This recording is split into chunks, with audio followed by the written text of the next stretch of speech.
Retailing की बात कर रहा था, जब मैं टीवीसी की बात कर रहा था, तो कुछ लोगों के पेट में दर्द हो गया था कि टीवीसी तो टीवी पे ऐड, यानी कि ये तो ट्रेडिशनल हो जाएंगे, इन्हें तो डायरेक्ट सेलर्स की ज़रूरत ही नहीं है, डायरेक्ट सेलर क्यों आएंगे इनके पास, इन्हें ज़रूरत क्या है, ये तो कल कह देंगे हम तो ट्रेडिशनल होंगे। जैसे ही मैंने डीपी डाला, डिस्ट्रीब्यूटर प्राइस, अब फिर कुछ लोगों के पेट में दर्द हो जाएगा। क्यों हो जाएगा? क्योंकि सब लोग एक चीज़ अच्छे से जानते हैं कि इस डीपी पे ये क्वालिटी, ये पैकेजिंग डिलीवर कोई कर ही नहीं रहा है। लोगों को लगेगा इससे तो रिटेल प्रॉफिट कैसे कमाएंगे, अगर डीपी प्रमोट होगा तो रिटेल।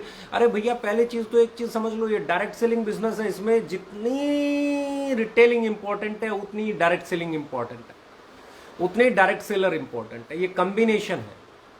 विक्रेता ही नहीं होंगे तो क्रेता तक पहुंचेगा कौन? विक्रेता का होना भी जरूरी है, डायरेक्ट सेलर का होना भी जरूरी है, ताकि ज्यादा से ज्यादा कस्टमर्स तक पहुंचा जा सके। अब बात करते हैं रिटेल प्रॉफिट की।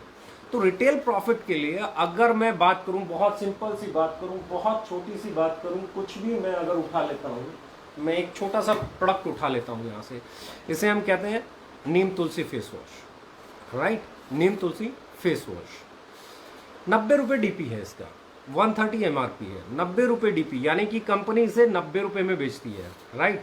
जब कंपनी इसे 90 रुपये में बेचती है तो इसके साथ में बिजनेस वॉल्यूम देती है जिस पे पे आउट बनता है। पहली चीज, राइट प्राइस पे देके डिस्ट्रीब्यूशन, यानी कि एथिकल का। दूसरी चीज, इसके साथ कंसिस्टेंसी ऑफर है। 1 से 15 तारीख तक अगर आप 2000 का लेते हो तो भी एक 7वें महीने, 6 महीने लगातार लेते हो तो 7वें महीने आपको 2000 का प्रोडक्ट फ्री मिलता है। लेकिन अगर यही उत्पाद आप 5000 का खरीदते हो, मान लो यही खरीद लिया, कुछ और छोड़िए, यही खरीद लिया और 6 महीने लगातार खरीद लिया, तो 7वें महीने 5000 की जगह 10,000 का प्रोडक्ट आपको फ्री मिलता है। जैसे ही आपने 30,000 रुपये का प्रोडक्ट खरीदा तो 10,000 रुपये का प्रोडक्ट आपको फ्री मिला। इसका मतलब 33%, 30,000 पे 10,000, 33%। अगर आप इसे रिटेलिंग करते हो, सिर्फ कंसिस्टेंसी टाइम पे करते हो, तो 33% का रिटेल प्रॉफिट जनरेट हो जाता है, रिटेल प्रॉफिट के अलावा सिर्फ कंसिस्टेंसी के कारण। और अगर मैं बात कर रहा हूं इस प्रोडक्ट की, तो ये 90 रुपये का है, 90 रुपये का 33%, यानी कि 60 रुपये, 60 रुपये में पड़ता है।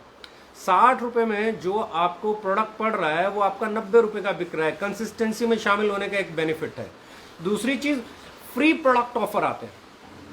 फ्री प्रोडक्ट कभी 10% का, कभी 20% का, कभी 30% का, कभी 40% का। वो ऑफर्स जो रिटेलर्स हैं वो कभी नहीं छोड़ते। जब वो उस ऑफर को भुनाते हैं तो वहां से भी 10, 20, 30% का रिटेल प्रॉफिट जनरेट होना शुरू हो जाता है। कुछ लोग चिल्ला रहे होंगे डीपी डीपी डीपी डीपी, तो मैं एक चीज बताना चाहती हूं, जब आप कहीं पे भी बैठ के डिस्ट्रीब्यूशन समझाने बैठते हैं तो सबसे पहली चीज समझाते हैं रिटेल प्रॉफिट, एमआरपी और डीपी का डिफरेंस। जब आप ही डीपी बता रहे हो तो कंपनी ने डीपी बता दिया तो अच्छा किया ना। आप किसी के साथ भी बैठते हो तो पहले तो डीपी बताते हो कि इतने का प्रोडक्ट है, इतने का पड़ेगा। हर एक चीज के ऊपर आपका रिटेल प्रॉफिट कैसे बढ़े, कैसे आपकी रिटेलिंग बढ़े, कैसे आप उस प्रोडक्ट को बेच के इनकम कमा पाए, इसके लिए हमने एक्स्ट्रा ऑफर्स लगाए, इसके लिए हमने कंसिस्टेंसी ऑफर लेके आए। और उसके बाद अगर आपके पास डायरेक्ट सेलर्स और रिटेलिंग दोनों की टीम का कॉम्बिनेशन बनता है तो यही कॉम्बिनेशन जिताता है। सबसे बड़ा कॉम्बिनेशन यही होता है। आप जब हम डायरेक्ट सेलर्स की बात कर रहे हैं तो लोग कह रहे हैं कि अरे ये तो डायरेक्ट सेलर की बात करने लगे। जब हम टीवीसी की रिटेलिंग की बात करते हैं तो लोग कहते हैं इन्हें डायरेक्ट सेलर की जरूरत ही नहीं है, ये तो आउट ऑफ, ये तो कल बंद कर देंगे, ये तो बोलेंगे हम तो ट्रेडिशनल हो जाएंगे। यानी कि आपका हर एक मूव बहुत सारे लोगों को डराता है, बहुत सारे लोगों को डराता है। हर बार आपको फ्री प्रोडक्ट मिल रहा है, फ्री प्रोडक्ट आपको रिटेलिंग का बेनिफिट देता है, रिटेल प्रॉफिट देता है, कंसिस्टेंसी मिलता है, आपको रिटेल प्रॉफिट देता है, आपको जो बिजनेस वॉल्यूम बना उसके ऊपर जो पे आउट मिलता है, आपको प्रॉफिट मिलता है, आपको इंसेंटिव मिलता है। People called it ethical direct selling. सबसे पहले कस्टमर तक सही कीमत पे सही उत्पाद पहुंचाना होगा, क्योंकि मेरा यह मानना है कि जितना आप कस्टमर तक उत्पाद जल्दी पहुंचाएंगे, जितना आप कस्टमर तक ज्यादा उत्पाद बेच पाएंगे। क्योंकि सबसे बड़ी चीज क्या है? सबसे बड़ी चीज है सेल। सेल जितनी बढ़ेगी उतना आपका इनकम बढ़ेगा, सेल जितनी बढ़ेगी उतना हमारा इनकम बढ़ेगा।